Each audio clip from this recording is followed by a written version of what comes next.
Who knows? All right, so we're live around. So, welcome to our meetup group.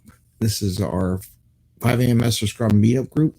Meet every third Wednesday of the month.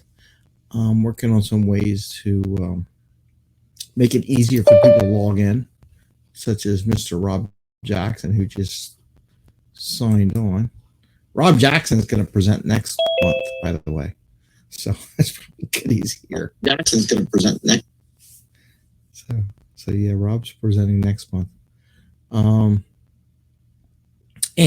we're live, and we can start the conversation if you like.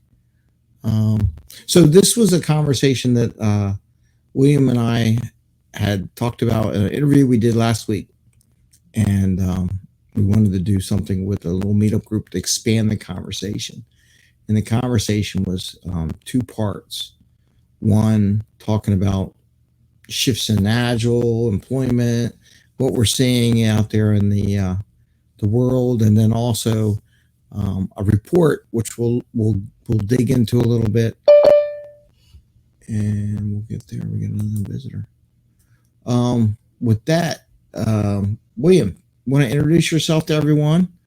And maybe we'll go around the. Well, I don't know if we can go around the room if you want. I'm okay with that. Yeah. Okay. Yeah. We'll I mean, this is our meetup group, so we do share and discuss and things like that. So William, go first. Well, thank you, Greg. Yeah, I'm William Strydom. I find myself in just south of Washington, D.C., in the middle of Virginia, in the Appalachians. I'm a leadership developer, professional coach. I worked in the Agile space for a while. These days, I'm trying to figure out if I'm still in that space or not. Maybe the space has changed, but I haven't. Yeah, and I stumbled across this report late last year, and Greg and myself were talking the other day. We said, yeah, this is pretty interesting. Let's have a chat about it and see what others think about it and what we can learn from each other. That's me in a nutshell. I'll let the others, and if once you introduce yourself and you've got more questions or curiosities about me, feel free to ask. Yeah. Rob, you want to go next? Rob Jackson, he's on mute though. Yeah, I'm Rob Jackson. I am a product manager with Caranta Solutions. I've been working with Greg for, I guess, about 3 years now. So yeah, happy to be a part of the group. Cool. And you're presenting next month. And I'm presenting next month.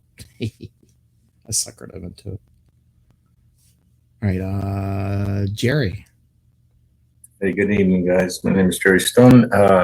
Agile coach at a big financial service firm in a particular area, focused on the call center. Greg and I had crossed paths at that company several years ago. Had the pleasure of working with him and learning from him.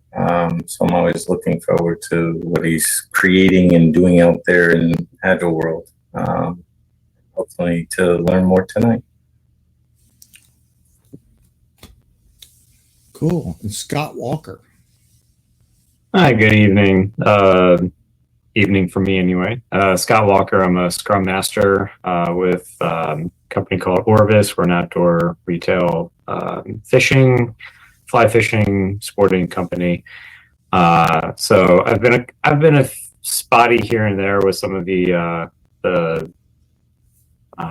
meetups that have been going on. So I haven't attended in quite some time, but I was really interested about this title. I'll be attending the Global Scrum Gathering next week in New Orleans. And so really excited for that, but wanted to see what everybody had to say about the transformation of Agile in the current state and where it might be heading. So really interested about what you guys have to bring to the table. Thanks, Scott. You're gonna have to tell us one day how your trip went to New Orleans, right? I'm really excited. I've only been in this space as a Scrum Master in Agile for about 2 years. I've worked in higher education for about 15 years prior to that, and this is my first large conference. So I don't know what to expect. I've been to many different conferences, but this one should be a really good time. Cool. Well, William's an expert. He's going to present at Agile 2024 in Texas later in July, right? I think it's July. Yeah, that one is in July. Yeah. All right. Samuel, you want to introduce yourself? Hi, Samuel Anjo. I'm a Scrum Master. I follow Greg every morning at 5amMesterScrum. So when I saw this interesting topic, I say, hey, why not? It's good to try to get ideas to see what's the future of Scrum and Agile, coming on. So I'm excited to be here. Good, welcome. And then one nice thing about having a group, if people are putting out resumes and stuff like that and seeing what the market is and watching these, so we'll all have a different take on that a little bit too. Maru. I think it's Maru. Yeah, cheers, guys. Hey. Did I pronounce your first name right? Yeah, it's not my name. I wrote it that way. So there's basically, it's okay. There's no chance. It's Japanese, yeah. There's no chance it could be pronounced wrong. It's not even my name. Just I grew up with people massacring my name in all possible ways that I understood. Human genius has no limits. Okay. And so I just decided to limit the human genius by putting Maru. So I came because I've been wondering the same thing, but not only since the tech job crisis, you could say, or since the Gen AI concerns started popping into the space, but for the past, let's say, 5-6 years, I've been thinking, what is this thing? I mean, I don't even know if I belong to the Agile community. I've done a lot of assessment on myself. I'm based in Morocco, by the way, in Rabat, and so I've been pretty much out of the bubble.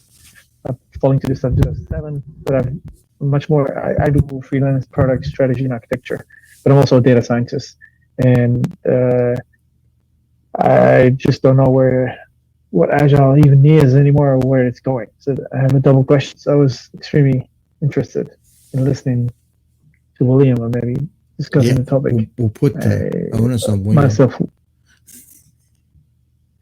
Yeah, I just in a summary, in a sentence, I'm really wondering what Agile even is. Give you an example of what I mean by that. Every time I hear the word agility, I get triggered and I just almost leave the room. I just do not understand what people mean by agility. I just don't get that. How did Agile become agility? That shows you how much on the edge I am already. Just give you an idea. Just beats my brain that people speak about agility. It just makes no sense. But anyway. Okay. Well, we'll see if we can help with that a little bit during this discussion and how it's evolving. Alex, welcome. Just introducing ourselves. Afternoon. Good evening to some of you. My name is Alexander Morrison. I'm the owner of Morrison Technologies. I'm an IT consulting business, and I'm also a 30-year veteran still active in the military. So I take care of both Scrum teams and the commercial side and on the military side. Okay. Thank you for your service. Appreciate that. All right. William, you want to kick us off and talk about the first idea was like the Agile state. Maybe you can help with the definition of Agile and agility because you actually work with the Agility Institute. Yeah. I've got some answers. And once again, they're my answers. They're not to say it's the answers that's out there. I'm trying to think, when did I get into that? It was probably early 2000s. I kind of found the Agile Manifesto around 2004 because I was at a .com company running the R&D department and the IT infrastructure for the .com. And yeah, I needed ways of working. And so we started to do Agile ways we did Scrum and Kanban all the wrong ways. Nothing according to the Scrum guide or the Kanban books that were written and all of that. But we were doing it our way and figuring out what works in our context and environment. So the way I look at Agile versus Agility is Agile for me, just because where I'm coming from, it's like something you use in software development or in the IT space. And it's really a little bit sometimes framework centric. There are values and principles that underlie it. And then there's, when you do talk to other people about it, the thinking side is values and principles. The doing side of it sometimes will be frameworks or your adaptation of a framework. So that's kind of how I see Agile. It has been forced on a lot of people, so that's kind of, I wasn't surprised when, I think it was Maru that was saying, was sharing with us, where I want to leave the room when people talk about Agile. You're not alone, and I think other people feel that way as well. And then there's other people that love it and just gravitate to it. So it's all over. Agility for me is more, now we start talking enterprise or organizational level things. Like there's a shift in the marketplace. What do we do to stay relevant or stay competitive in our market space? Or is our market space changing and we need to adapt to it? That's where agility comes in. And that's kind of part of what got me when I found this report. I was at the time when it came out last year, I was still part of Scrum Alliance, and I also am part of the Business Agility Institute. I'm members, or I were members of those two organizations. And so Scrum Alliance will be in the Agile space, and Business Agility Institute will be in that agility space. To me, that's kind of how I'm differentiating those two. And then I want to say, those are my definitions. What are your definitions? How would you answer those questions to people when asked?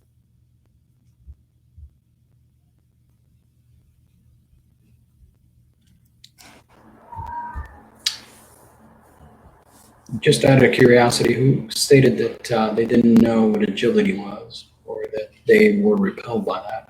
I don't know who the member was, but what is the background to that visceral reaction? Just to have an idea. I think it was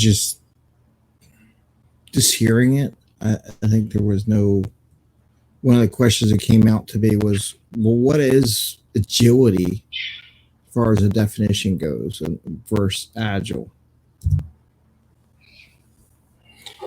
Go ahead.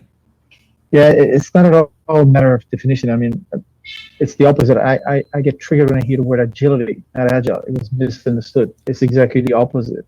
And I just mentioned it on as a self-presented. I thought the topic of today was, where is agile going in general. I don't plan to hijack the discussion for this. Okay. And the reason is agility is one of the many benefits of agile. And agile, as I've defined it, I mean, we each have our own definition, of course. But once we delve into something so deep that we embody it, it takes a toll on you to do agile if you do it seriously, if you have principles. Agile is a philosophy, and a culture, and a community, and a way of thinking. So anything you put on top of that, you plug on top of it, underneath it, principles, methods, frameworks, whatever, you come with it. It happened throughout the course of humanity. I mean, just study military history. You can have something called military history. You can have schools of thought around that. So military strategy and schools of thought around the types of strategy, but each one of them have their own implementations, and they change from battle to battle, depending on the logistics and the terrain, on many of the things. The same thing goes with Agile. And so listen to agility and all this. I spent 10 years in strategy consulting and 20 years in total, and let's say 15 years in management consulting. Before that, I was in product management and software engineering for SAP, software AG, many different software organizations. So I see how businesses have pyramids are being built. And agility is one of the many benefits of Agile. I have a whole framework that I've never made big because I don't want to sell anything. It shows that resilience, for example, is another huge benefit. If you seek something and you use a language for it, then you can see it and then you can pursue it. The Japanese teach you that. If you study TPS and all the Japanese thinking around it, they explain to you why language is so important. And I feel like agility, in many ways, is just another synonym used to express adaptiveness, and it misleads people because when you don't use precise language and you're really self-conscious about the language you're using, you know what that means to you, and it comes from the flesh and bone practice and experience, then you don't know what you're doing. You're just talking about stuff, and it misleads people. Same thing with OKRs. Last example I'm going to give, just to give you an example, what I mean when people misuse language. People constantly talk about brand names and stuff like that, like OKRs. They don't even know what that means for them. And then they wonder why does not work for me, and they constantly complain about that. But it's just my position, and I'm leave me in the minority, please. Don't understand like I'm trying to rain on you or trying to convince you of anything. I am in the 0.1%. But I think when you brought that up, it's something maybe we should look into the future too. Because agility is I was listening to John Maxwell. He's a big leadership guy, wrote 50 books, I think, or 80. I don't know how many books he said. I think he said 80 or 90 books on leadership. And his latest books talked about, just pre-COVID, was business agility and being agile, the business agility and moving first off. So he came from a whole different realm, had nothing to do with IT agile, but his was all business leadership. So I think it's interesting how someone of his background used the agility term. So maybe that'll be something that would be a good debate. Agile versus agility.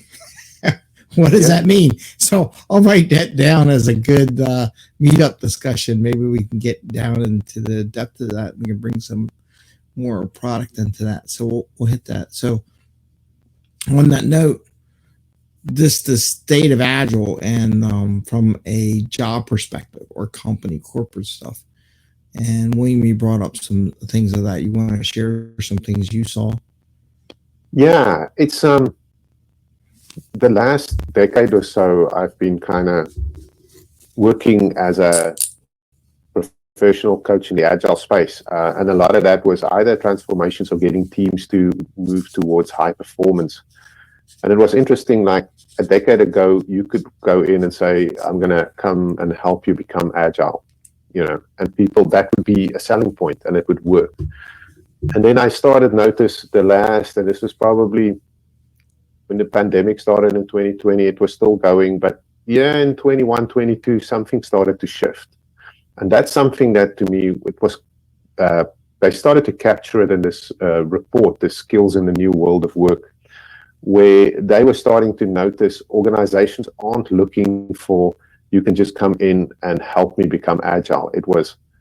There's a shift. They are asking for other things. They were like, we're more focused now on producing things, having output, having results, measurable results, things like that. So that's the world is moving in that direction is what I noticed. There was also coming out where especially Scrum Alliance was big in certifications. And so all of a sudden the classes, the class size has shifted. Of course, there was the big upheaval with the pandemic and moving online versus in person, and the price points for attending classes dropped. The bottom just fell out of that. And so those are the things I noticed in kind of what was happening. And that was my perspective of it as I was doing the work and being out there. I would say because I taught some classes and had to organize and find a hotel and find the location and get the food and do all that stuff. Yeah. So part of the impact of the prices, because you don't do that anymore. You don't have to rent the room and all that. I think the in-person ones are probably still about the same price. It's just that they've been doing more virtual. And that's kind of being, I want to say the word agile, adapting to the environment. So yes and no. Virtual is also not cheap. You've still got to buy your tools. You've now got to pay for your Zoom account. You've got to pay for your virtual whiteboard, whatever you're using. Your materials have got to be brought over. All those things cost. It's time and money to get all those things moved across. But now that people are coming back to in-person, I'm noticing the in-person prices are a fraction of what it was before the pandemic. So the prices has come down, yet inflation has gone up. So it has shifted in that space. Okay. Yeah. Anybody else?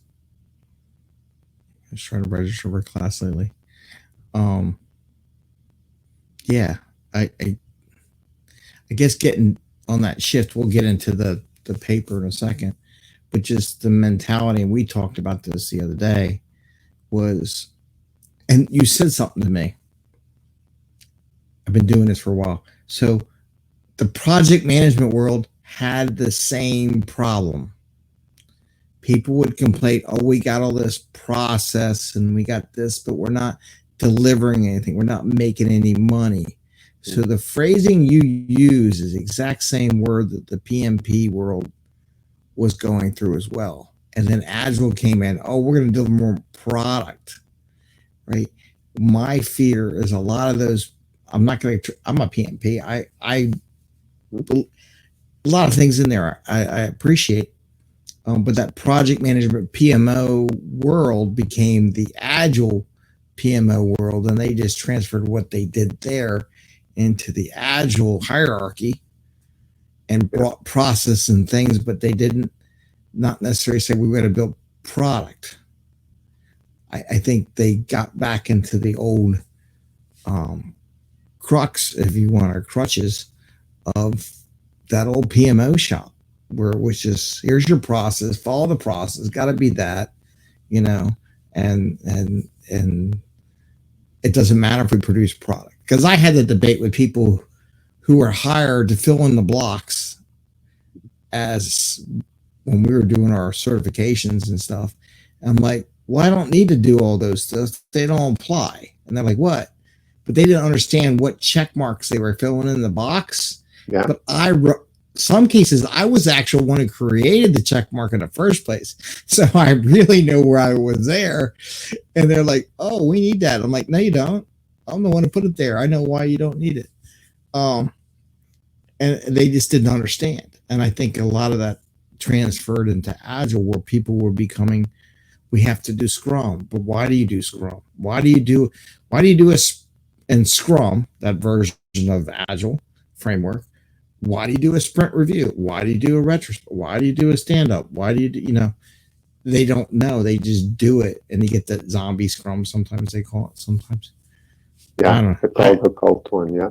Yeah, I think that took a lot. And I'll even say one place I worked at, I had a senior systems engineer. He wanted to brag to me because we're teaching the Agile and we were doing SAFe at the time. And there's good things in SAFe and there's bad things. Depends how it's implemented. Yeah. And he's like, oh, I don't need Agile and I don't need Scrum. I just do this. And I turned to him because I got tired of it one day. Sometimes you could flip my switch in my head. And I go, yeah, you're not doing waterfall either. And yeah, you haven't delivered anything. You're 6 months behind. And yeah, I got to take $10 million out of this other organization to pay for your overrun because you haven't delivered anything yet. So yeah, you're not doing Agile, but you ain't delivering any benefit either. So I was like, don't come to me and tell me I don't need Agile. Well, you need something because you're personally, back of my head, you're bankrupting this whole organization and burning $10 million and wanting to steal it because then they had to go take it from all these other existing operations in the company to pay for it. So I saw a lot of that. Oh, I don't need this or not that. And there's a little bit of that transformation. Like, in spite of Agile, I can do. I said, you weren't delivering nothing. So making the wrong argument to the wrong person. Hey, Alex, go for it. Yeah. Since all of you are far more experienced than I am in the commercial side, I think that I have a different view of how Agile and Scrum. I mean, I've seen this movie before. Mm-hmm. Total Quality Management, if anybody has ever heard that. That was from the 90s. TQL. I've been in the space for a while. The thing is that one benefit that I unless some of you have been in the military, one thing that I do have as a benefit is that I see in the commercial side, because I got to live in both worlds. The commercial side is, hey team, here's this thing, and let's coalesce or let's use the structure to it, because management says so most of the time, and we'll implement it. On the military side is like night and day opposite. And we're talking IT guys, so we're not changing the demographic. Same demographic, same, I don't know, spectrum, let's say, of special individuals. And on the military side it's a high trust environment, in which case we're already working as a team. This just is a cherry on top type of thing. We're not sweating whether, we skipped one daily. It's like, we skipped it, it's fine. The commander said blah, blah, blah, blah, and we just couldn't do it. But we're not having some type of angst about it. We are using Agile, in my belief, the true sense of grabbing what we need here, without butchering it in the sense of like, oh, we're just not going to do half of it. No, we're just adapting very quickly. But we know our mission first. Our mission is to do this product. So when I hear you say, Greg, about having more metrics, measuring things, and having a product to produce, the business person inside of me says that when I had up to 10 employees, no, we're producing something because I got to produce payroll. So the idea that you're not going to produce something means that I'm not going to produce payroll either. So get on task, because that's the way this is working. So I think that marrying of, okay, here's the business objectives, or in the military, here's the mission objectives. Let's do that first. And let's see how this tool, and that's how I see it, this tool will allow us to cover our bases. That doesn't, I barely even need to do a daily scrum, let's say in the military, because we already talked, like, I don't know how many times during the day, but we'll do the event because, hey, let's call this an event. Let's do the 15 minutes. It's the same time, same place, same everything, to make sure that we have a uniformity. And in case we've missed anything. Yeah. 99% of the time, we're not really skipping anything. It's just, yeah, we got this down. My experience in the military is different, though. So when I worked on the F-18 and F-Jet fighter, and we were doing first flight, we did a daily stand-up every day. Myself and the officers, who got each one, we all sat, 5 or 6 of us, stood up, that's a typical military. That actually idea came from the military. That daily scrum is something the military does all the time in all their activities. What's their plan? Who's got what? Anything blocking us from being successful today? They use different words, right? But that is a military. I think even I'm not going to say, but I want to say Ken Schwaber and Sutherland brought it from their military background, because he used to fly over Vietnam back in the day. Sutherland did, and I think he brought that right in to his scrum and how he meets up. But even and just from a different perspective in the military, government contracts are notorious. I'm just going to burn hours, right? And, that's a totally different animal. Yeah. So and I agree, and when you get into that acquisition world, it becomes that animal. But even there's some things that don't apply to maybe a military operation, but they all do the daily stand-up. They all get a check. Are we all here? Do we know what our mission is? And we will do it before we go off. And even when you're in engagement, you're doing a check. Are we all good sync? Are we still here? Is everybody good? Everybody got what they need to continue the mission? They just even do it even more rapid than once a day. They probably do it a few times a day. Right. And this is why I think that not easier in the sense of teaching what proper Scrum is. Yeah. But as far as the methodology itself, if you want to go ahead and say, okay, this is a method to getting these things done, then yeah, we got the method down because it's just second nature to us. The thing that I find in a commercial side, and you guys can educate me more, is that none of the commercial side, and I've worked for Reddit, where I know down to my bone that the developers that I was dealing with are top-notch developers, period. They're the best of the best money can buy. It was pre-IPO, so they were cleaning house before they went in. They just listed in the stock exchange, if you guys missed that. But before all of that happened, they're trying to get the house in order. Okay, at the best of the best, what I noticed is that these teams, when they were walking in, there's low trust. And Scrum is this thing that is forced upon them. And that's what I have seen a lot in the commercial side, where you walk in, it's like, oh no, we were told we were going to do Scrum. And then when you ask them, okay, have you even taken a class in Scrum or anything of the sort? I saw a video of it. And, like I said, these are not schmucks or, people that are to this. These are legit top tier developers. Why is it that either the company didn't see fit for them to be integrated better into Scrum, or to have that environment, or for it to be, like I said, maybe I'm expecting too much on the commercial side for there to be a higher level of trust. Does that make sense to everybody? Because maybe I just might be right. I'm just trying to go ahead and see how these two sides coincide.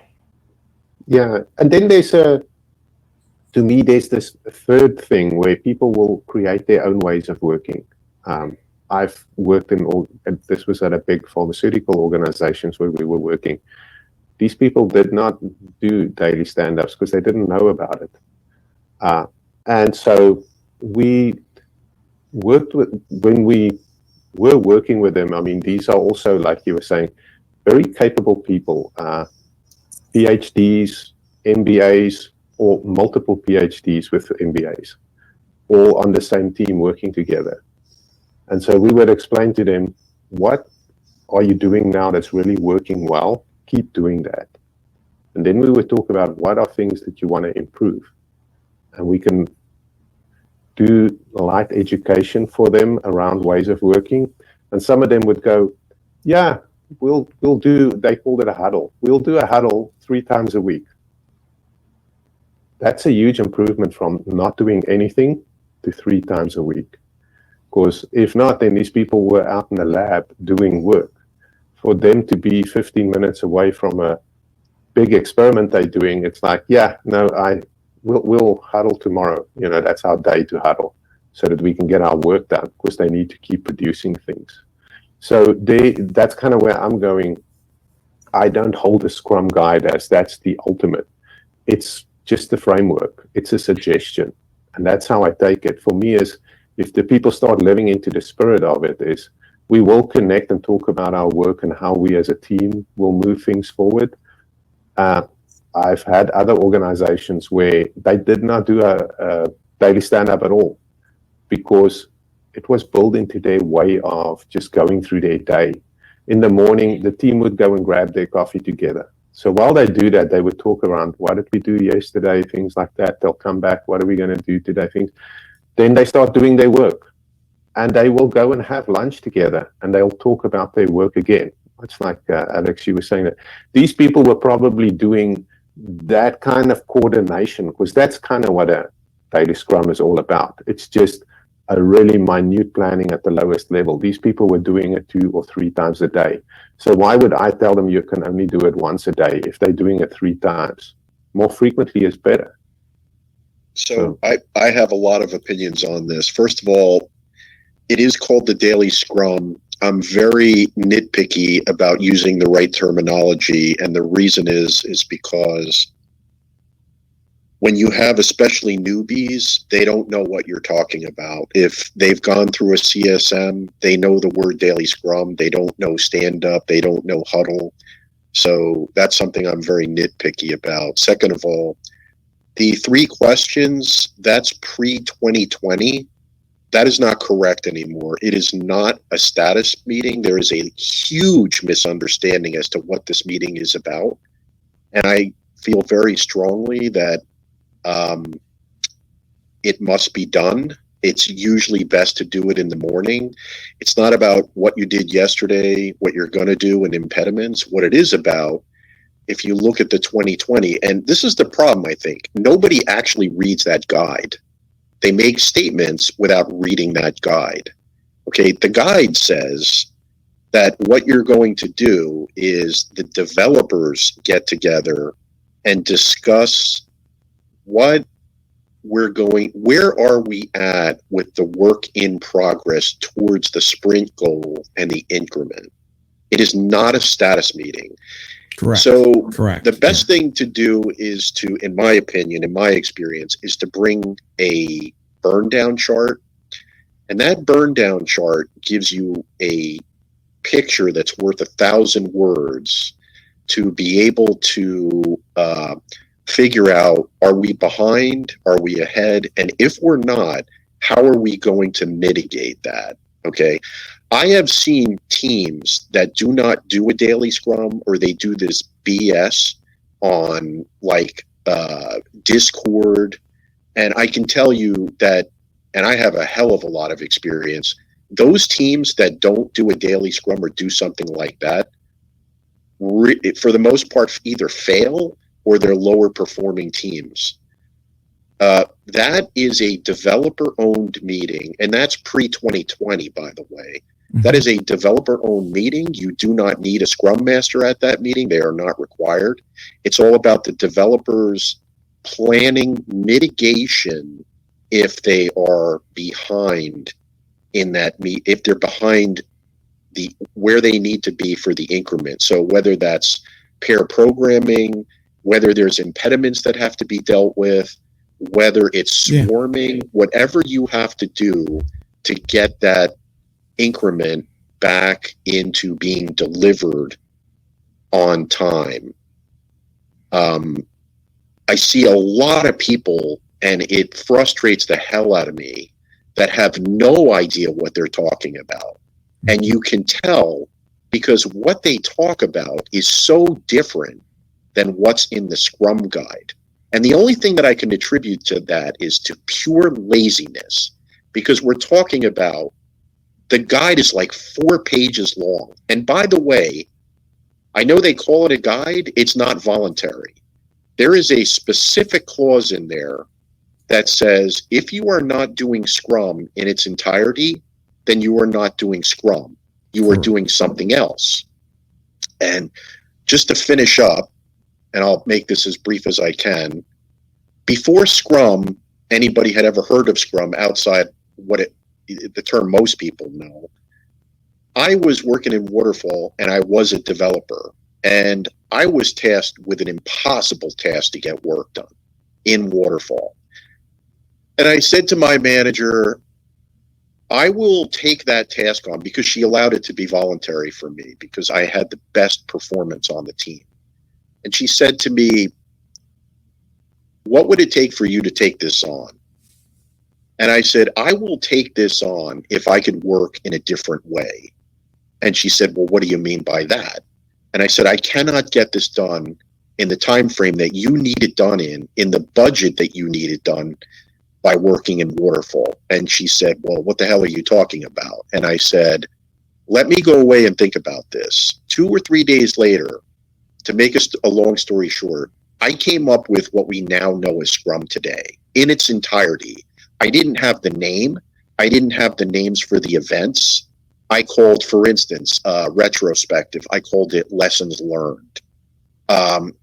For a sprint review, I called it a prototype, and I needed people to come sign off on it.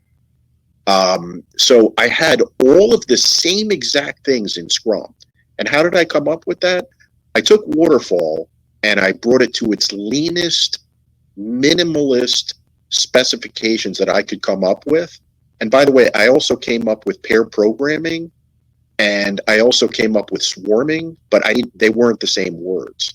And that's why I believe so much in this product because I actually came up with the same solution before whatever those 9 guys in Utah came with it. Anyway, Okay. I'm off my soapbox. It's okay. Thanks, Dave. Scott, you want someone to add something to it? Yeah, I mean, there's a lot to unpack here with what a lot of people said. I just want to kind of go back a little bit and also bring my, my baggage along as well. So I want to ask the group and talk about Scrum, the different ceremonies, following the Scrum guide as best as possible. I want to ask, out of the group here, how many of you are dealing with developers? Depends on who's my client at the time. I have, and I've also done it with salespeople, marketing people, leadership teams. Okay. So I'm working with a lot of infrastructure, data engineering, and a lot of Scrum Agile has been forced upon my teams. And it's been a long, drawn-out process. Some have picked it up more so than others. And one thing that I have to remind myself and adapt and be, have the agility to do is that there's a difference between a product and a project. And so being able to produce something that, is end user facing, customer facing versus something that is essentially back end and no one will ever see, but just as merely as important. The mindset between a developer and an engineer is incredibly different from, when you look at what a project is. Because an engineer doesn't really necessarily care what the customer has to say because there is no customer. Is it working? Is it not working? That's really where it comes in. And so to have the Scrum mentality of saying, we need to, have this iteration, we need to time box certain things is almost impossible, especially when it comes to dealing with external entities, vendors. That's a big one as well. So going through, I understand, I support the Scrum guide, I support everything that we're doing, but I think it's also a good call out to say that the agility part of Agile is incredibly important because it's taken me 1.5 years to get certain teams on board in a mindset to say, oh, I have to change my style of thinking to say, it's okay that I don't have a finished product, but I want to be able to show off something in a sprint review. It's okay that during a daily Scrum, we call it a stand-up. I know some people are against that, but that's, I'm going to pick and choose my battles with individuals. And when you have that, you don't talk about the 3 questions because that was a long-standing thing for me. It was more around what are we trying to tackle as a team together, even though we're working on many different projects? How can we help support each other? That mindset shift of a collective, even though we're working on different things, is tremendous. And that is stemming from the Scrum guide. That is stemming from the manifesto. So taking the word agile and agility, I think there is a huge difference there. They can mean the same thing, but you do have to apply it, at least in my experience, to the circumstances that you're in. Now, is that wrong? Some may say so, but are you producing results? Are you meeting business objectives? I think that's also a big indicator as well. So I just want to throw that out to the group that, sometimes you can be as prescriptive as what the guide says and what the manifesto says, but also we don't live in a black and white world, and it's incredibly difficult to follow those lines from time to time. And that's why this meeting today was so intriguing for me, because I think we're shifting away from what was originally developed in the early 2000s and even the Scrum Guide of 2020. We're moving away from that. I think the pandemic had a big to do with it, but also the way technology is being used and who's using it. So that's my hat. When you say you don't have a customer, I don't exactly understand that. Like, so you must have some customer, whether it's external or internal. So I'll rephrase. There's no direct feedback from a customer when you're dealing with an infrastructure change. You don't have somebody saying like, "Hey, on the website, I can't use this drop-down button." Versus on an infrastructure side, yes, there is an end user. Say it's, I now have a firewall to block, whatever this incoming threat could be. Yes, there is a customer, but the way that the feedback loop is essentially conducted is very different. Yeah, and there's different ways to look at that customer and who that would be and what they would. And I would even say stretching the opportunity when you coach these things is like, okay, let's do a persona. What would that persona look like, and who would it be? And go through that whole, when you go marketing and you do business and sales, they do that all the time. And sometimes in the agility part, you bring that in, and who are these personas you're working for, and just doing the scenario or the activity generates new ideas and new thoughts into that concept. But I like the fact that you brought that back to what we were talking about initially, was the shift in Agile. And I think a lot of discussion kind of hints to why there's kind of a shift in the Agile marketplace from if you were a Scrum Master, an Agile coach, or a BA, or product owner, or whatever the titles are in the job market and everything like that. So I'm going to go right to Alex. Are you going to come back to the shifting in the market? So, first of all, I do sympathize and definitely identify with Dave, because when I'm doing the commercial side, I'm very strict within the guidelines, because I'm being brought in to teams that I don't know of, who I've never met before in my life, and trying to have a certain thing achieved according to the client. So I'm very strict, and I thought it was more of a pet peeve, where I'm the only one who had that pet peeve of, we don't use the word grooming, we don't use, stand up, which I don't do on the commercial side, as far as using anything that's not in the Scrum guide. And I try to go and stick to that specifically. Why? Because I'm being paid to. And that's the way that I see my consulting job when they hire me specifically for Scrum, which is fine.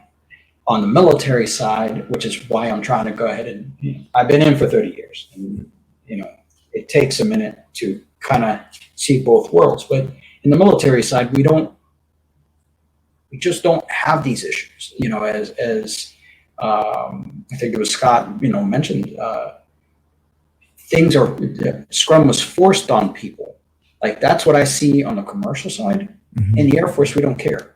Like, you could throw anything at us.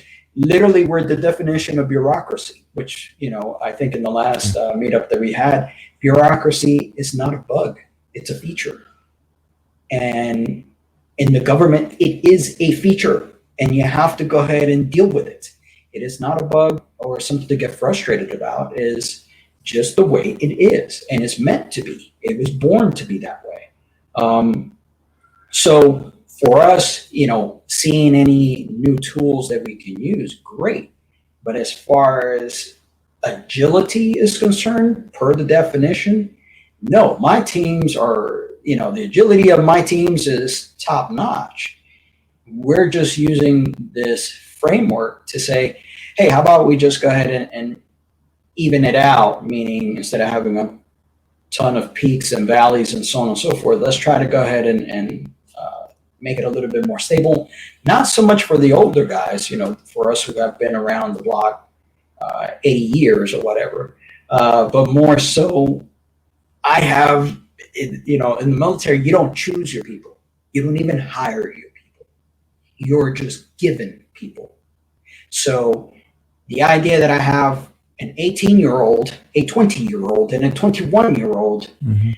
who are now thrusted into this environment and say, okay, well, if you guys are going to do that Scrum thing, just, wing it. It's like, okay, great. It's not what I choose, it's what is. So for those teams, it's a completely different thing versus my, the commercial side of the world. But there has to be some flexibility, and that's the only thing that I would say to Dave as far as on this side. Like I said, I'm not super experienced on the commercial side and how flexible they may be to adapt to these things. But I also had one of the instructors for me that said there will always be the divide of the post 2020 versus the pre 2020. Those are two different groups of Scrum Masters. So that was pretty interesting that he stated that. I would also say, I'm just going to throw on that one because I'd say that person was burying their head in the sand because pre-2020, we were remote. We were all over the planet with teams and people scattered everywhere before that. So when they said, and I know they have the stickies and all, and I would argument like, well, you're half your team's in India. They can't really see the stickies in your room. Get it on Jira, get it some digital way so the people, the other half of your team. Now, I'm not saying that was the best team structure, but it was given to them, like you said, the military. Most of the companies I ever dealt with, they didn't have no choice in who was on their team. If you owned everything, you could, but most of the group says, I had just hired a developer or database person or something. They're going to be on your team. Hi, my name is Greg. That's how it came about. I know they say as that, but I'm like, they're not very observant. The ones who said that weren't really looking at the broad. They had their world they were in, but they didn't look at what was going on around them. Because when we did, I'm going to say our safe thing, they were all panicked. What are we going to do? What are we doing? I said, you're already virtual. Half your teams are scattered across the planet. They're not here in the same building. They can't even come to the safe meeting. Oh, yeah. So I helped them build a virtual version of their PI planning. And we just we were already going there, and I figured it was coming that way because I was worried about the people overseas not being part of the decision-making process. So I was already getting them to that level. I just needed someone to hit the switch and say, okay, they're all involved now, and it's virtual, and we're all going to put our 2 cents into the live planning of the session. So I can say that Scrum is great for everybody. I have worked for the military. I have worked commercially. I have worked for some of the largest companies that anybody's ever heard of. And I've worked for military bases. I've worked with military agencies at the highest levels. And I can tell you that, in my opinion, one of the reasons why Scrum, first of all, Scrum can be used for any project whatsoever. There's a reason why the authors made it, quote unquote, minimalistic. It's because it can be used for absolutely any project. I have actually worked, as Scott was talking about, I have adapted Scrum for testing, for DevOps, for infrastructure, for hardware. I actually had one job where I was brought in to adapt Scrum for hardware. There was some software vendors, but it was mainly hardware and infrastructure. So you can adapt it to anything. Now, one of the reasons why I like it so much, especially for the military, is because there are so many, whatever you want to call it, rules, guardrails, okay? You have all of these events, rituals, ceremonies where when you have no idea what you're doing, you have to do these things. And so what you find is over time, you get used to doing these things. And over time, if it's not explained to you or you don't do more research, you start to understand, now I get why we're doing this. And that's how you go from doing Agile to being Agile. Yeah. You're not going to understand those events when you first start going to them. But after a month or two, you start to realize, oh, now I get why we do it. And a lot of people, I would say most people, need rules and then they understand later. Even if you explain it to them, you can't really explain it to them. They have to see it. And then all of a sudden a light bulb goes off, and then they get it. And as far as scaling goes, I mean, you want to call it safe, you want to call it less. I mean, if you understand Scrum, then you can basically scale it. I mean, I was scaling it before those things existed. So once you truly understand Scrum, you could scale it yourself. As a matter of fact, I would say less is closer to scaling than safe. Safe has got a lot of details. I don't want to go into picking on a different framework, but in this discussion, how has what we talked about today had an impact on how being agile or agile in the corporate world, the business world, where some companies are laying off the Scrum Masters, they're abolishing a whole agile organization that was created for their place, or lopping off whole sections. Is anything we've had this discussion kind of lead to maybe why that was going that way? So I can tell you, I go, anybody can, you go on to, let's say the largest career site that's out there. We all know the name. And what I cannot believe is every single day, if you start going into the collaborative part of it, you will see people trashing Scrum.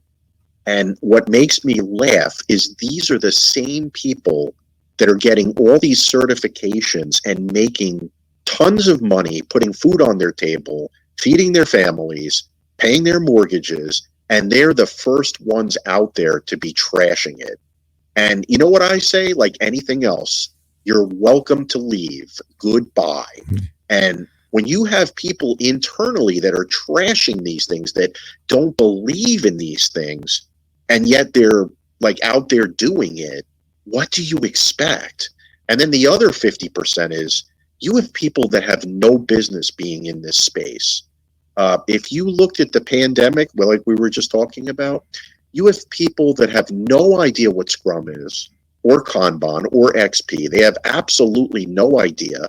They never were a developer. They never were a product owner. They never were a requirements engineer. They never were a BA. They never were a systems engineer. You have people with degrees that have nothing to do with technology whatsoever that decided, Agile coach, they make a lot of money. Why don't I do that? I'm a people person. That's why this is failing. You didn't see this pre-pandemic. You have nurses, you have teachers that are trying to get jobs in this space because they want to work remotely, who have no business being in this space. That's the reason why you're seeing what you're seeing. That's the reason for the failures. Okay, Alex, go ahead. If I could push that back on that, I agree with you, Dave. I think that you have a lot of important points, but having been in infrastructure for 30 years and all the projects that I have done, if I had $1 for every damn IT person that joins IT that has no business being in IT, I'd be rich and I wouldn't have to take a single contract, because that's just how the industries work. There's some industries that spike in money and some people that are not qualified get into that.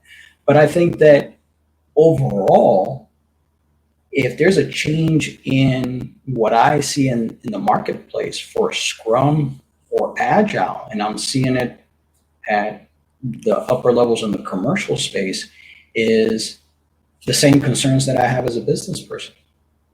If I'm paying payroll, I need to see some metrics, some results of what this team is creating where I can justify what's going on.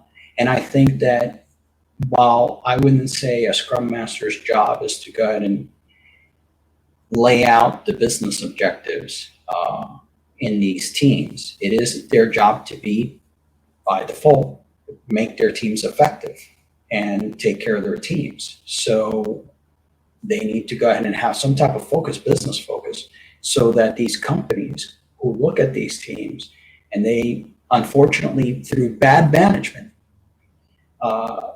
push out Agile or they push out Scrum and say, okay, do it. And they don't even know why they're pushing it out other than a buzzword. And then it creates a hostile environment. Instead of this framework helping people, it does the opposite. So I think that that's where we are. And some of the business leaders now are just saying, hey, this isn't working for us. Get rid of it. Well, I agree with that. And I agree with everything that you just said. But what frustrates me is, so here's a good example. As a Scrum Master, and I'm both a Scrum Master and an Agile coach, so I'm supposed to facilitate my teams. Okay, now when I have a developer come to me and say, okay, I get all of this fluff, to me it's overhead, you're making me do more work. Why is this valuable to me? Okay, somebody who was never a developer can't really empathize and show them exactly why. Somebody who is trying to facilitate a product owner who's never wrote a requirement, doesn't even know what a requirement is, also cannot effectively answer that question for them. I've been in both roles and more than those roles. And so I probably bring in even more of that experience than I do Agile or Scrum. Right, and let's that's what really ticks me off is, yeah. Here's a good example. But let's go back to, because we're running out, we're Sure. at the hour and 8, and just one other quickly. You both said the word overhead. And William and I talked about it, and this is my opinion, is I think some of these big companies created an overhead monster, and the corporation saw an opportunity. What's the first thing to go is overhead, right? In your company, you need clean up, you need whatever, you cut all the overhead. And I personally, maybe you can all chime in with what's your observation. I think they created an overhead monster, and it looked like one easy fix for a corporate bean counter to say, you know what? Let's just cut them off and dump the whole Agile thing, because they created their own stovepipe or smokestack, whatever you want to call it, just like we all complain about. They created their own matrix. You know, in the PMP world, project management, there's always that matrix battle. Is it more project oriented? Is it more skill set? There was always that. And I personally think some of that impact was because they created overhead monsters. Anybody else? So Scrum Masters are definitely indirect, right? What I see us as is a multiplying effect. So if you take the Scrum Master out of that, think about it. Scrum Master deals with impediments. I could go on and on about all the things that a Scrum Master does for the second half of their day, okay? And none of that seems to be understood by managers. So when you take the Scrum Master away, right, the work that the Scrum Master doesn't go away. Correct. So who does that work? Correct. The developers have to do it. The product owner has to do it. Managers have to do it. They're not just babysitting, okay? And they're also helping them to be more efficient. So I dare say, if you take metrics, and I do, you're going to see those metrics for the entire Scrum team get worse, because you're going to have developers that get lazy, and they're going to be, because they look at Scrum Masters as a manager, even though we know that's not what it is. But they're going to be like, maybe I don't have to work so hard now because I don't have somebody bringing me into a daily Scrum every week. You know what I'm saying? Mm-hmm. Like, so the efficiency of the entire Scrum team is going to drop. Now, how is that measured? If the Scrum Master is gone, one of the things that they do is they take metrics. So now, since you lost the Scrum Master, nobody's taking the metrics. So it's sort of like cost of opportunity.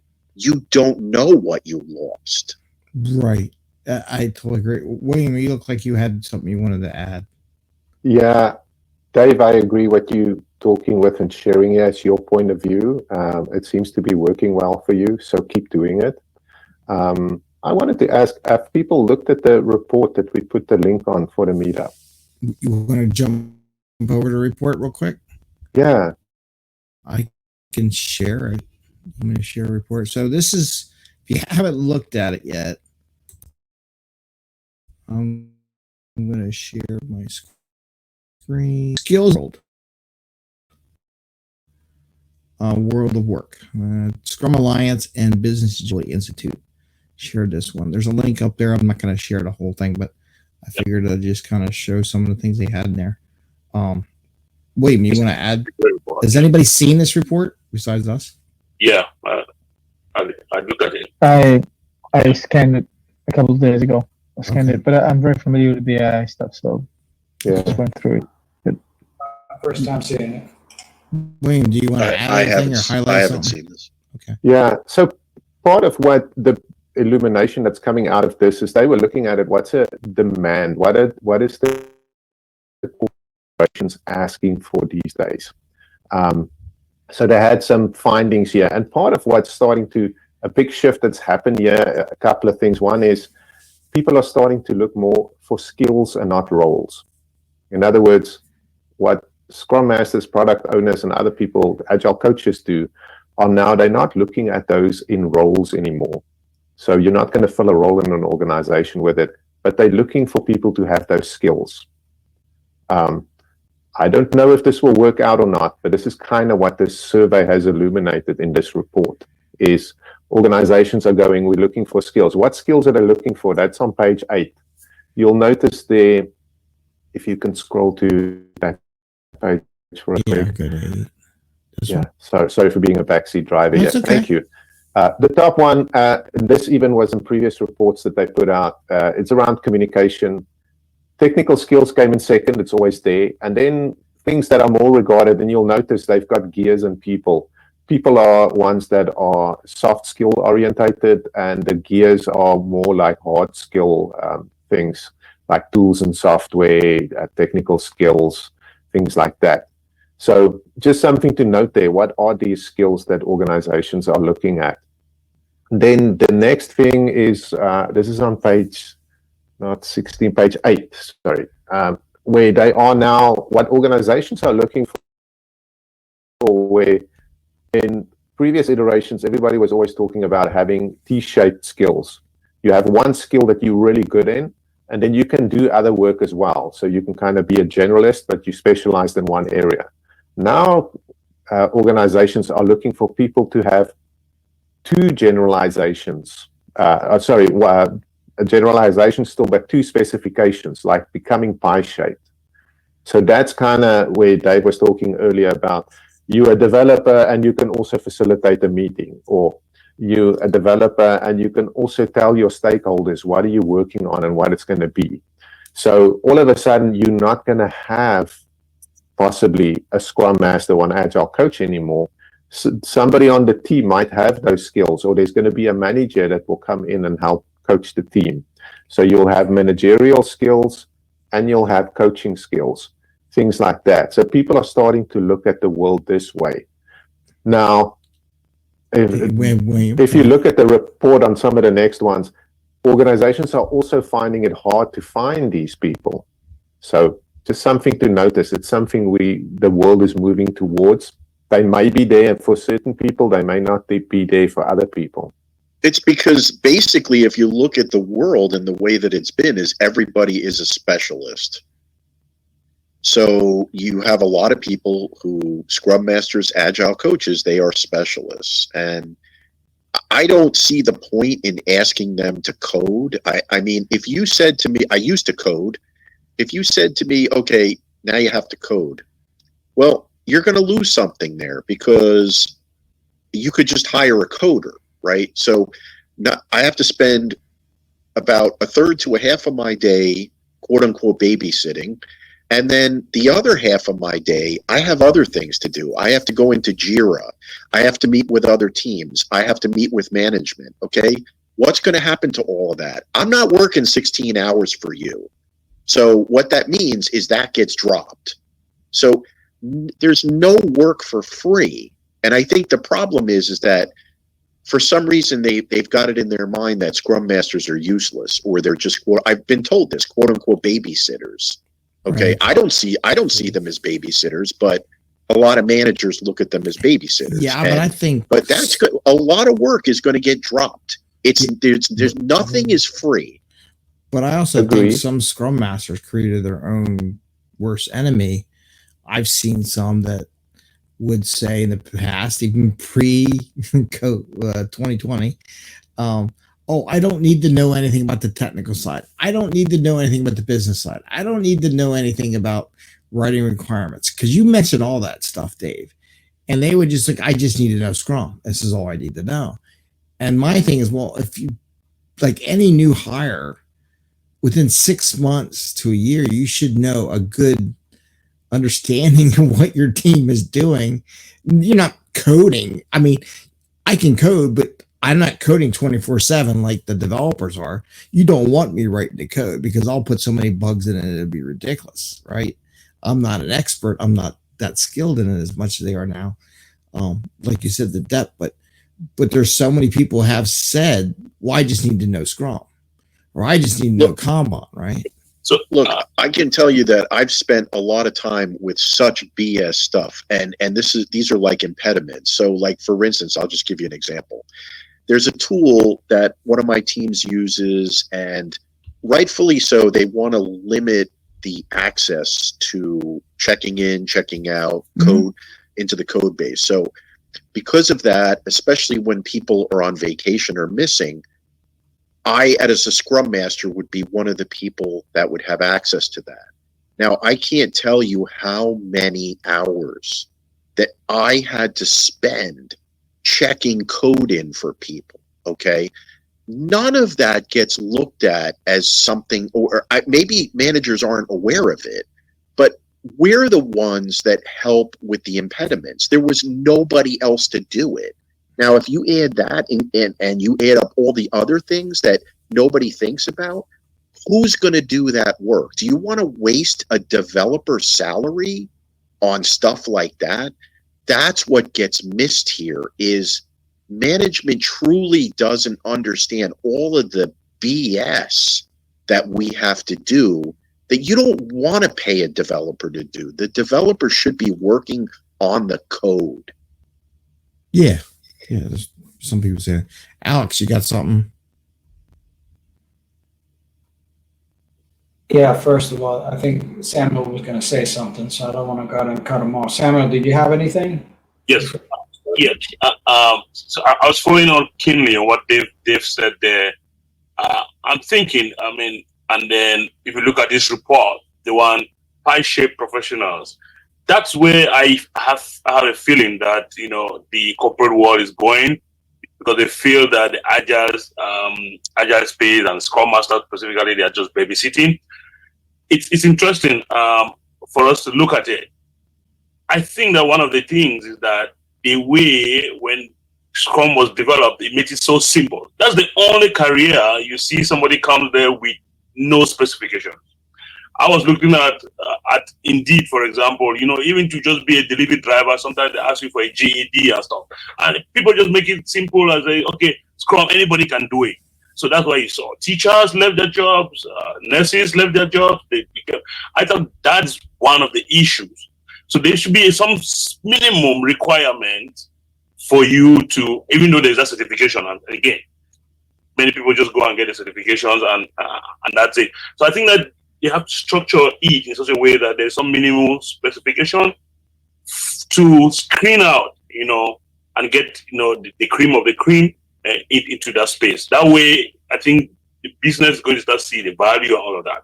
What they are trying to do now is to say, okay, if you are, you know, you have the technical skills, you're a developer, and you have a good facilitating skills, then you will be a good Scrum Master. That's what they are trying to turn around, because they thought that, you know, the people that just came in there, especially after the COVID, we saw so many people that came into that space, and there was a lot of things to sift out. So I think that's the issue. Maybe we have to get to the level where they have to come with some minimum requirements, you know, for people to start qualifying to this space and then becoming that professional, you know, that they're claiming. That's what I was trying to add there, just from what Dave was saying as well. And I'll piggyback off of Samuel now. First, here's having done a ton of IT certs over my life. On the education side, even if you go ahead and make a exam super tough to weed out wherever you can from getting into these positions, they're going to commoditize the entire thing just like they have done in PMP.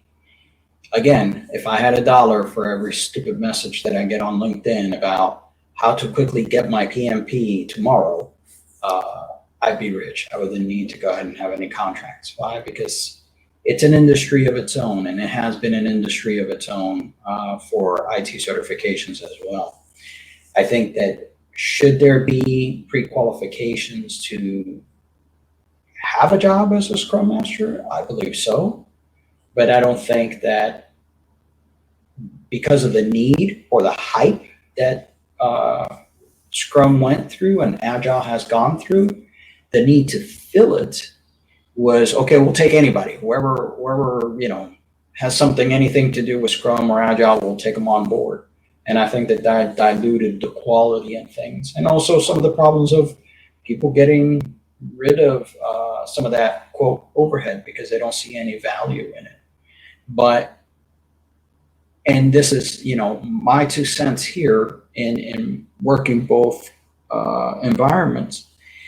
I don't see, I think to me, this is just my 2 cents here, team building and trust levels are just not something that are occurring on the commercial side, where I just lean into that in the military side, and I take advantage of it, quite honestly, because over here, my job is to train these 18, 19-year-old kids. And what I consider being effective in winning and being a professional is that I never have to wake up one day after I just sent 3 of them last year over to the Middle East. You know what? No mother's going to come knocking on the door and say, what happened to my son? Okay, no, because I'm doing my damn job and I know how to train well. And I'm going to make sure that they do come back. But that level of training and that level of dedication to those teams, you don't have that on the commercial side. So I don't know what these businesses truly want by slapping Agile or Scrum and saying they're going to magically just become effective teams if they don't work on these team dynamics on their own. So I just think that they're shooting themselves in the foot as well, and maybe not understanding what these tools are for or what the profession is for. Yeah, the PMP, like you can correct me if I'm wrong, but you actually need 3 years of experience as a project manager to actually get the PMP. You don't need that with Scrum. Correct. That's the first thing. Now I can explain the difference between. Well, we don't have to explain the difference between that, but no, the difference between commercial and the military, and the difference between that is, I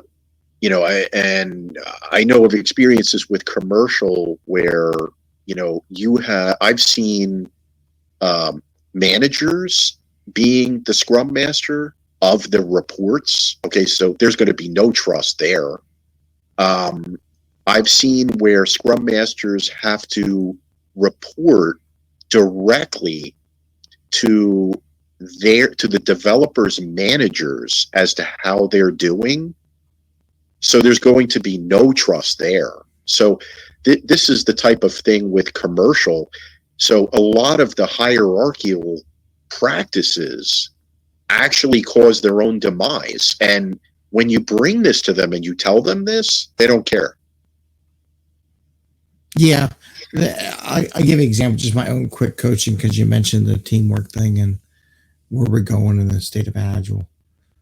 I try to coach my teams to becoming more trusting. And the reason why is I've seen it is where people get stuck and they're too afraid to ask a question because they don't want to look bad. But when you have that teamwork and trust, you can ask hey, I'm hitting this. Does anybody know how to fix it? Right? Otherwise, they'll sit for 2 days, hide in their corner, trying to solve it themselves, and delays everything coming out. I've seen that in Waterfall. I've seen it in Agile or Waggle, whatever you want to call it. So I think when you say that teamwork thing, when you do get good coaches and good Agile type methodologies and people in there, is they're trying to bring that teamwork in there so they can work faster and work together as a team versus individuals and stuff like that.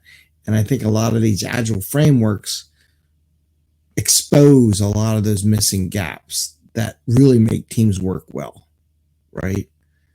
Yeah, it's how do you create that? How do you create an environment that will foster trust, collaboration, people working together? It doesn't happen by itself. And I have a shortcut. I'm not saying anybody should use this, but since I'm used to it and I'm of the note of I don't care, specifically because of the military side, is I'm the first, and the Reddit guys, which are all professionals, and they have been in Scrum and Agile and everything else all their lives, as far as coders are concerned, they almost fell down on the floor. I told them, I said, whatever happens here among us, I'm the first one who has to get hit. Yeah. So whatever happens, I will be the first one to take the arrow. I will be the first one to get fired. I'll be the first one to go ahead and go down to the mat. You just do your job. I said, I don't, in no way, yes, I have 30 years of infrastructure knowledge. I'm super comfortable in that. I could go ahead and build a data center, and that's great. Connected to satellites. I'm awesome. Great. That has nothing to do with coding a web page where there's, like, I don't know how many hundreds of millions of lines of code in real time where customers go irate if their subreddit falls down. That level of pressure, where it's like, you guys do that, okay? I understand the pressure that goes into it, but don't be afraid that something's going to go wrong, because I'm going to be the one to own it. Why? Because you're in my team. I'm the lead here as far as the team is concerned. You guys just keep working as you should. My job is to protect you from those outside forces and let you go ahead and focus as developers. And if I can do that and I can provide that space, then the team, from my experience, becomes, oh, okay, well, if he's the sacrificial lamb, well, shit, we'll throw him. But what it creates is an atmosphere of like, okay, well, what if we try X, Y, and Z? And then they're off to the races. Because if they think that the Scrum Master is somehow going to tip his hand and say, you know what, Shane is not, here's the Jira numbers, and there's not enough story points, for this person or that person. We had that situation occur where they wanted to know, what the average points were for the developers. Myself and my partner were like, no, that's never going to, in our own, we were like, that's never going to happen. We will never reveal those numbers. And we literally just made it so that it just could not be compiled. Yes, that was against business practice, however you want to see it. But the idea of punishing developers because they're not doing some imaginary points, that was like out there la la land stuff. And we can see how that incites panic and lack of trust in these types of teams. How are they supposed to produce anything or how to trust each other if my man next to me, who I've only met twice in a cafeteria, could go ahead and say, oh, he ain't producing as many points as, this other person? Well, how many times has anybody ever seen, and I don't care what the environment is, military or commercial, where you're told on your first day some question, and then for the few people who do dare to actually believe that, then within 2 to 3 weeks, the managers are going up to the leads or the scrum masters and saying, oh, how's this person doing? And then behind closed doors, they're saying stuff like, oh, well, I don't know, this person seems to ask a lot of questions. And before you know it, you're canned. So we say one thing and we do another. That's why I never believe that. When you walk into a new situation and they say no question is a dumb question, it's like, oh yeah, I've heard that before. Yeah, and that's old school when they said questions. They still do it today. I know they do. It's a lot of the senior people that are doing that too. Open door policy. Yeah, I mean, if you want to go old school, it's the same thing. But I think that, to your point is, yeah, there's some entrenched thinking. But I think that if, in my opinion, and this only applies to me, I think that as a Scrum Master, if I don't do the same thing that I do in the military, outside and tell my team I'm the first one who's going to get knocked down and I'll take the bullet first. Yeah. They're not going like, and I feel for them, because then they're just going to operate in panic and looking over their shoulders 24/7. Like, I can't have them doing that. I can have my guys doing that, which is a little bit more direct for me. That's why a lot of developers like to go hide and fix bugs, because they can just. I've just. By the way, bugs. I've seen the highest examples, and I mean they don't get any higher in the military, that I have worked on site with, who flabbergast me in they are the biggest blamers. They never take the hit like what you're talking about, and they will try to blame anybody that they can but themselves.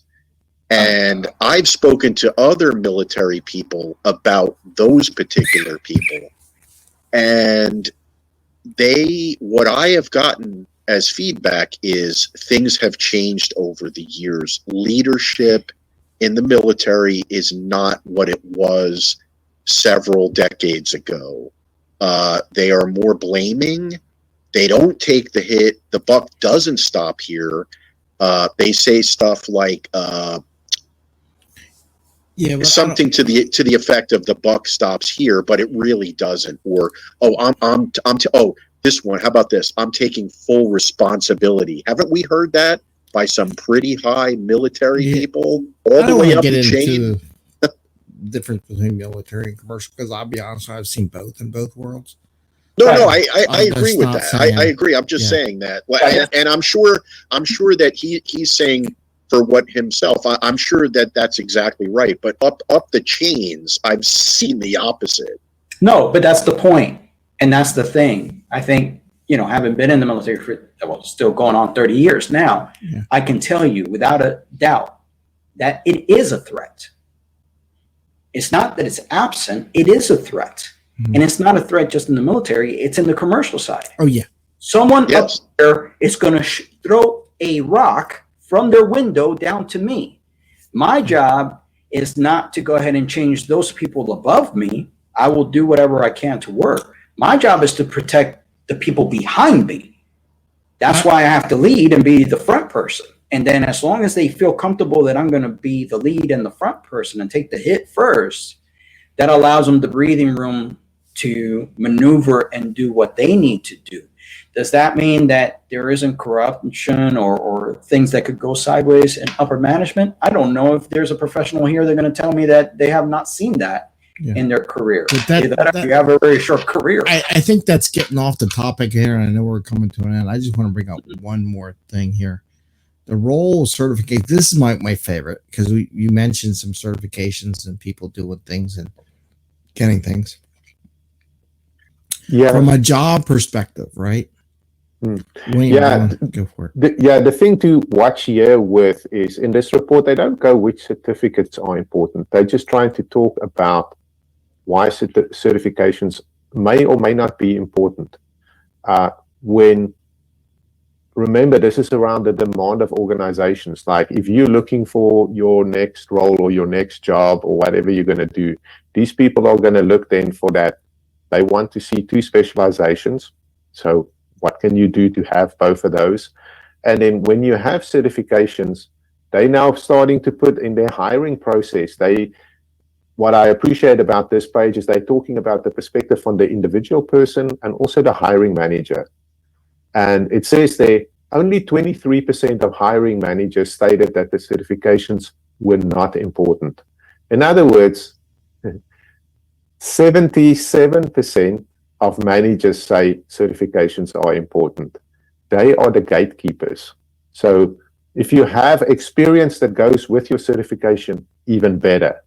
If you only have experience, you need to get to the point, how will you get past this hurdle with hiring managers?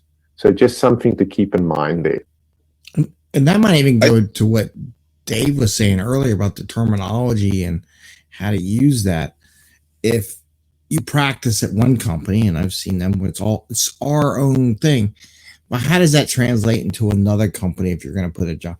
And the idea is that these certifications, like a third party, at least they understand the terminology, understand some of the principles behind whatever they're trying to do as an organization. But my other experience on this is when I was a Scrum Master, I had a couple of Agile coaches, and I was getting my certs and getting more knowledge. I really took classes, not just took a test, so I could learn from these people who were doing it. My Agile coaches said, I don't need a cert, don't want a cert. I look at them in column one as those people that are contributors, like developers or Scrum Masters or whatever. And they said, I don't need a cert. However, the people that were hiring said they do. So they are giving themselves a negative or slowing or an anchor for them to get promoted and hired in these jobs, because like, I know what I'm doing, I'm experienced, but nobody else knows what you know until you do that interview. And I just brought this up as a point. Yeah, you can be against whatever certification, but it doesn't hurt to get it. It doesn't hurt to get to learn another thing coming along. And there was a big push for, I interpret it as, yeah, I see those people that said, oh, it's not important. But like you said, 78% said it is important from a hiring perspective. When the people doing it, I don't need a cert. I don't need a cert on how to do AWS. I don't need a cert on how to do Scrum, or I don't need a cert on XP or Kanban or whatever they want to say, or even requirements like I'm going to be lecturing the IIBA, which is all about requirements and developing that.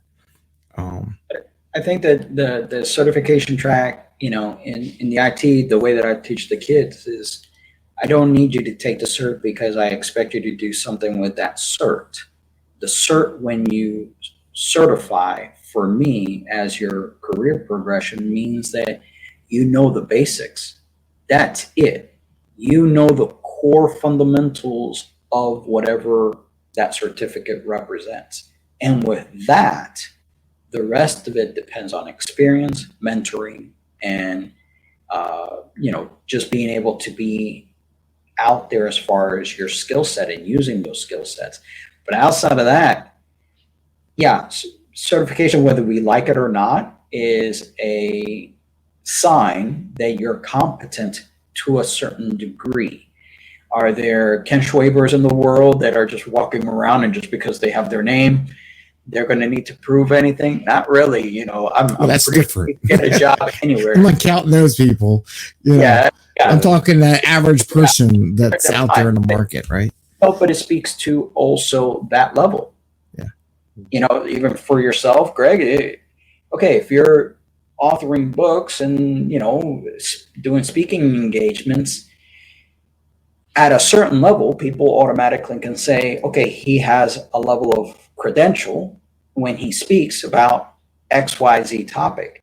An HR expert anywhere in America or anywhere in the world doesn't know the difference between Agile and Scrum any day of the week, let alone PM.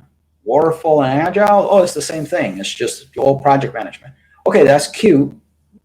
But if they're told as HR professionals, look for these certs, I can see how they get to the 70-something% to go ahead and need to hire somebody because they've been told, look for this. Same thing for CCNA in IT. All my guys, they're on the CCNA track. I need them on the CCNA track because they're all network professionals. Yeah. And I tell them, you only got 3 years and you got to renew it. So make the best of it. But the idea is that you went through it.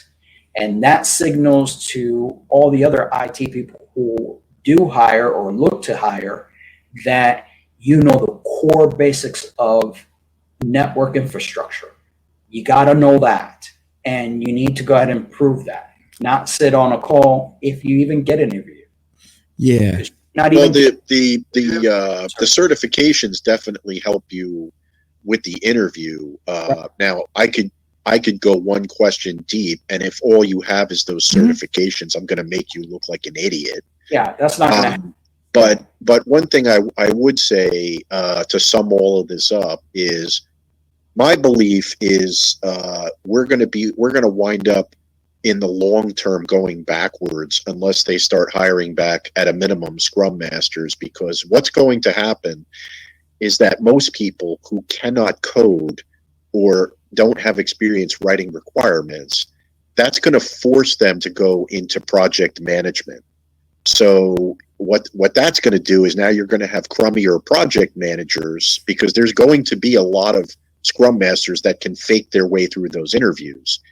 And so you're going to have that, and it's going to dilute the salaries.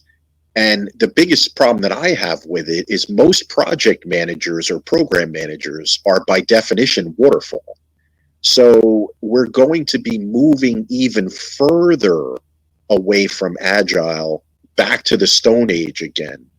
That's where I see all of this going unless Scrum Masters start to get hired again.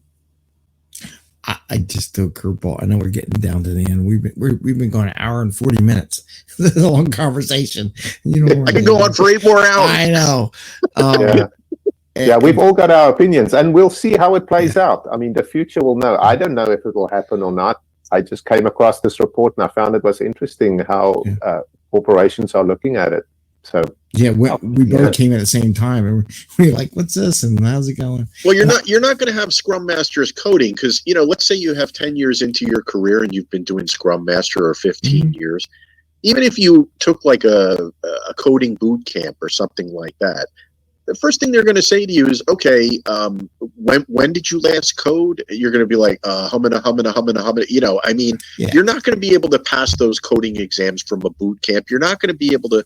So that means that Scrum Masters are going to have to figure something else to do. And what are they going to try to do? They're going to try to be a project manager or a program manager. So it's going to start diluting that side of things. Well, there's also Dave, something I just want to share with you. I do know some Agile coaches that are really, really strong in the technical side. They actually call themselves technical Agile coaches, and they go in and sit and teach people how to do mob programming and actually coach people to become better coders in an Agile way. So people are already married, and these people have got 10, 20 years experience where they've been doing those pie-shaped things. They already exist in the world. I know that, and I've seen that position, and as a Scrum Master, and actually even as an Agile coach, I have tried to do that. And what I've seen is a hell of a lot of pushback, more so than a Scrum Master. And the reason for that is because the developers inherently don't look at a Scrum Master as someone to help them with the code. Even though many of them can do that, there's by definition almost a level of disrespect. But what I will say is that the lead developers will talk to you on the team, and they'll say, "Why are you sticking your nose into my area? You just stick with your Scrum Master stuff, and I'll stay out of the Scrum area." So that's what you're going to get when you try that. Because I have. Yeah, I've had great success with pair programming and mob programming, where actually people would invite them in. They wanted to learn from them. If I'm a programmer with 2 years experience, and I've got somebody with 20 years experience willing to come and sit with me for a day in and day out, and I can learn from them, I'm not going to say no to that. Why would I? Yeah. I just want to make one twist, because there was a comment maybe for another conversation, and maybe we'll have to do this another one. So Dave mentioned the shift some Scrum Masters going away, and there's some. I don't know if we talked enough about the reasons why the Scrum Masters are going away, just versus what does a Scrum Master offer. My question is, to shift it back, how do you sell, or promote that agile role, no matter what it would be, because it was like a whole group of people just got yanked in a better way than we did prior, which caused all this angst in these corporations. So maybe that would be another topic where, okay, let's say we're in a point where we're shifting back.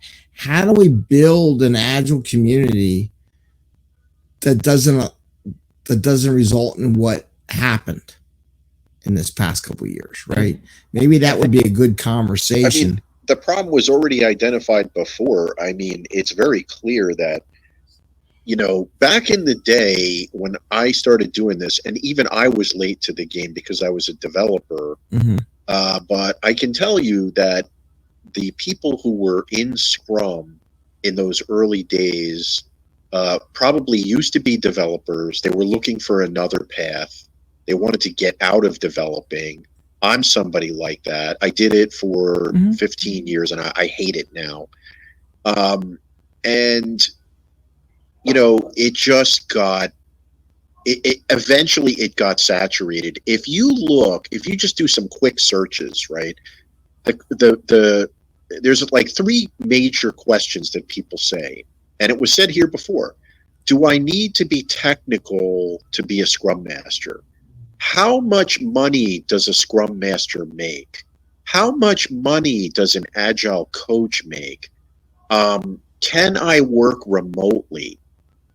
These are the four or the three questions that had a lot of people looking at this who had no business being in that. And I've used this example before. If I'm an accountant, okay, and I have no accounting experience, are you going to hire me to be an accounting manager or a comptroller? I don't think that you are. I don't even think that resume would even make it past ATS. But for some reason, I don't exactly understand the reasons, but for some reason, people think that anybody can be an Agile coach or a Scrum Master. The bar is that low. But I can tell you that, when this was starting and even 10 years into it, the people that I had met that were doing this as a full-time job, they really knew what they were doing and they were passionate about it. It wasn't about, I want to work from home because I need to take care of my kids. That wasn't the reason that people did this. They did it because they were like, you know what, I want to get out of coding, but I still kind of want to be in coding. That was really the answer to it. And I'm the same way. I wanted to get out of coding, but I still wanted to sort of be in coding, and I wanted to help coders. Yeah. But you have people that, like nurses and teachers, what the hell are they doing in here? Well, come on, what the hell are they doing in here? Well, I would say from nursing, I'm just going to defend nurses on that. If it was a medical product, maybe it's a good idea to have a nurse on the team. That's all I got to say. Yeah, look, my daughter's gonna be a nurse, and she said to me, "Daddy, I have no idea what the hell you do." And I'm like, "That's good. You stay as a nurse." The thing is that depending.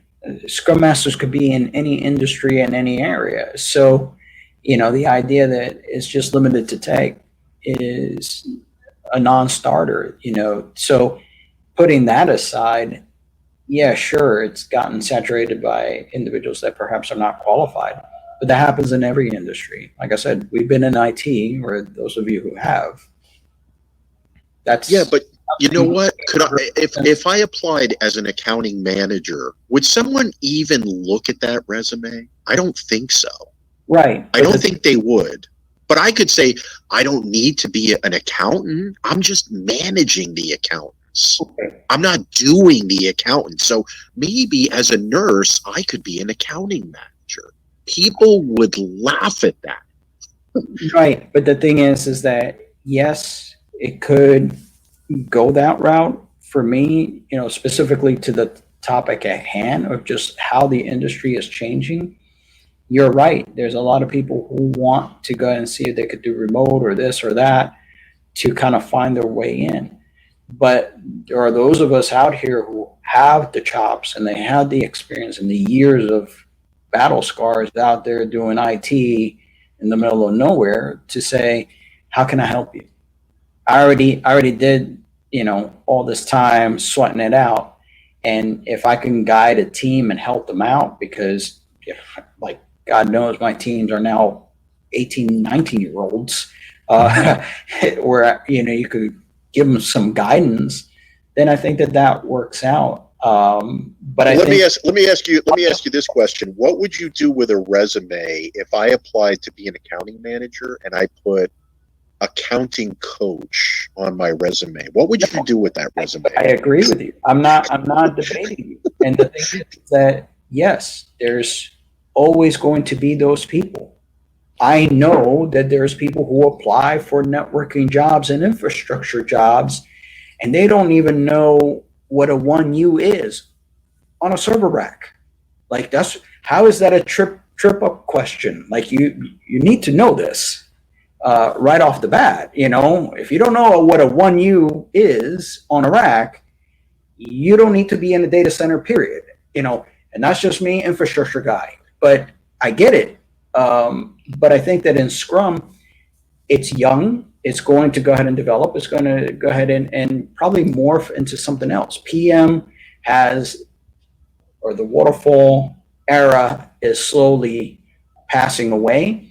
Yes, there's strongholds such as construction, for example. That's not going anywhere. You got to do construction. You're going to probably do waterfall. But I think I would actually argue that, and that's actually an example in the Scrum guide. I would actually argue that you can do construction much better specifically with Scrum. I'm not saying that you can't. I'm just saying as the industry and the market as it is right now. Correct. So concentration there as to just doing waterfall. Go ahead, Sammy. Yeah, so I was just going to say, so Dave, and this question to everybody. So why do we think that when Ken Schreiber and when they were developing Scrum, why did they say that there was anybody can do it? I think that's the bigger question. Right, because they should. Because they say Scrum is lightweight, right? And they never put any prerequisite there. So now we are going again to start, making it look more technical. Just like Dave was saying, if you want to put an accountant, you must have some, accounting basics. But their idea was that anybody can do it. So do you know that when I took the PMP, do you know that when I took the PMP set of courses, I actually took those courses. On my first day, my teacher had said, by the way, you don't have to have experience in a domain. What we're going to teach you here is the generics of how to be a project manager. And guess what? You cannot get a job unless you've worked in those domains as a project manager. I can tell you because I've applied for those type of jobs. And you have to, like, let's say pharmaceutical. You try to get a job in pharmaceutical with no pharma on your resume, you're not even going to get an interview. I can tell you that. Yep. But when you take the classes, they tell you, we're just going to teach you how to be a generic project manager. And you try to tell them that, they don't care. They laugh at you. And the same thing with IT, by the way. If you want to be like an IT Scrum Master, here's the laughable part of this. You want to be an IT Scrum Master? If you don't have an IT background, they'll throw your resume in the garbage. There's all kinds of gatekeeping on those minimum standards that you have to have, like, I don't know what it is, CISP. You have to have all of these things as though you were a quote-unquote developer as defined in Scrum. You can't just get a job as a Scrum Master in IT without having those IT chops. So see, it doesn't work the other way. It only works one way. So is that pie, right? The way you're describing it is that pie. I got my Scrum and I got my ILT or whatever. That part, I think So if I get it here, we are all agreeing that there is a shift, because that's not what the current Scrum guy saying. There's a shift. No, but what I would say is that for the IT example that we were talking about, like, I have applied for Scrum IT jobs and never even got a phone call. And that's because I don't have any IT on my resume. I dare say it's always been like that. They might think you want to make too much money. Don't be surprised. And now we got the bots going on and stuff.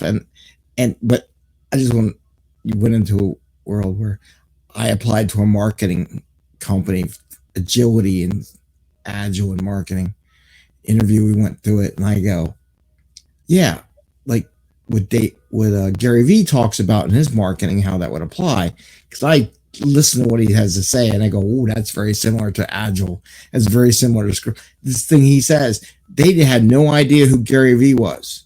I'm like, he's a top social marketing person on the planet right now, and you're interviewing me about coaching marketing groups in agile, but yet you don't know who one of the marketing gurus is. I'm like, am I going to teach you what marketing's about? Oh, they don't care. They don't care. They don't care. But it was just interesting how they said that, and I'm like, I went on an interview, and they asked me if I knew how to write requirements, and I said I do. And I went into Gherkin and shall statements. I know the whole thing. I've done it all. Mm-hmm. And she said to me, well, I'm the product owner, but, there's a lot of requirements and I need somebody to help me out. And I said, okay, so let me understand this. So you're expecting me as a Scrum Master to come in there and actually write requirements, or to facilitate helping you to write better requirements, right? Those are two different questions. Mm-hmm. And she said, no, I need somebody to help me out. I turned the job down immediately. Yeah. I don't know anything about that domain. That's not what my job is. My job is to train you, to coach you, to be able to write better requirements. But my job is not to understand the domain. That's your job, right? I'm not asking you to teach anybody Scrum. I'm not asking you to write training slides on Scrum or Kanban or XP or any of that. So why am I supposed to do your freaking job? But that's what they wanted. Yeah, there's a lot it's of like people a joke. I hear it every It's day. such a joke. I hear it on every day. But I know we had a good conversation.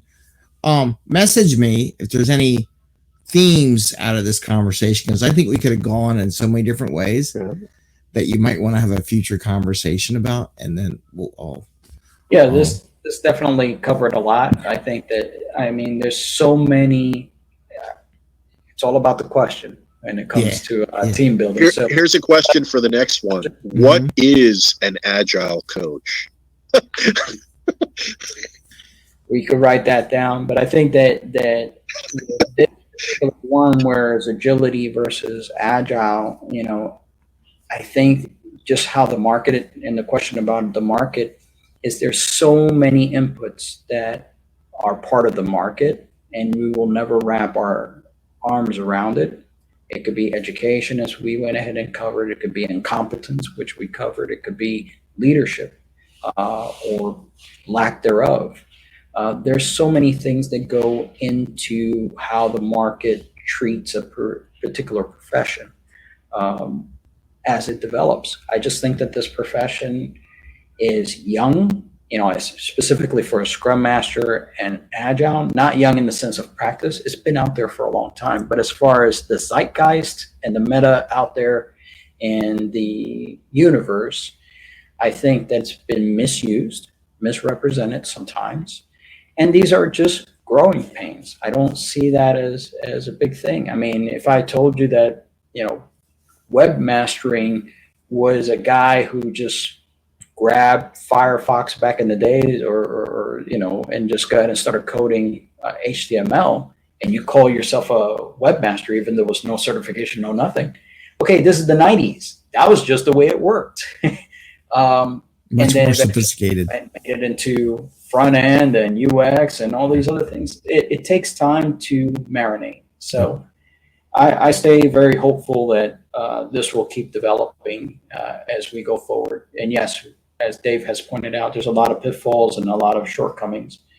But I'm pretty hopeful that there's not going to be a lack or a shortage of individuals like ourselves that try to make the best out of teams and try to get people to coordinate and go together in one direction.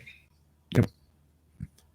How about here's another question for next time. Is a life coach an agile coach? God, I hope not. Because I don't want to go there. So people ask me life questions. I'm like, yeah, no, I'm not talking. I can tell you this. I have sat in Scrum Master and not life coach, agile coach one-on-ones. And I have had people walk into those meetings who needed a life coach. Yeah. I can tell you that.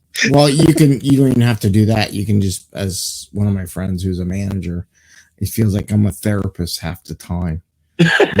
So I'm doing more therapy than actually direction or helping coaching to. That's what it is. It's psychological and getting a team of individuals that you've been hired to help. Get unique individuals together, right? And like I said, in the IT space specifically, we deal with different spectrums, and I have dealt with those people who are super antisocial, and some are super social, some are somewhere in the between, and you have to go ahead and make the best out of the situations at hand. I actually saw a kid one day. I was walking by. He was on my team, developer, young guy, probably right out of school. Walked by, and he took his head and he was beating his head against his desk. And he was just constantly smashing his head against the desk. And I was like, dude, what's up with that? And he goes, oh, well, I don't know how to do this problem. I'm so frustrated. I've been working on this for 3 days. No joke. Like, I actually saw that. Well, and that's why I said I used to go, I still do, go find people who disappear for 3 days. Before they get to 3 days, I go find them what's going on. Don't bang your head into the desk. We'll work together. Yeah. Anyway, with that. Oh, yeah, he was smashing it. Yeah, that might be another issue. That might be a spectrum issue also, which we do have that in the work environment. You have to understand. I had a guest that talked about that in a previous See that? interview. Life coach is a life coach and agile coach. Well, it's working as a team, working with other people. Everyone's a little different. So with that, I want to end this one. I want to thank you all. It was a good discussion. Again, highly encourage if you got topic areas splitting off from this meeting that you want to have a meetup discussion on it, I'm more than happy to host it and further that discussion. So I appreciate everyone's thoughts. How do we communicate with you? Is it just through Meetup? You can do Meetup. You can hit me on LinkedIn. If you want, I do have a Slack channel that I created for the 5amMesterScrum program. Well, the Meetup, do you actually answer those? Because what I've seen with Meetup, I don't know if people are not checking their whatever the inbox is, but I have written in-mail to specific people, and I never get a response. So I don't know if that goes through to your email. I don't know how it that should. works. I do for this group. I do. Okay. If I miss it, it's because it got lost in the minutia of stuff. But I check my Meetup because part of doing the cadence is I do it a lot. So I'm in the cadence of going in and checking, because when I set these up, it helps me like a Scrum getting that rhythm.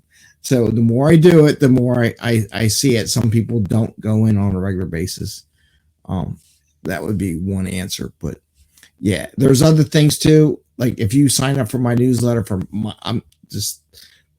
what I do with my programming, you get free access to the Slack channel. So if you really wanted my attention, you get on the Slack channel and say, great, because it's a small universe and 14,000 connections or something like that, or 168 people in Meetup.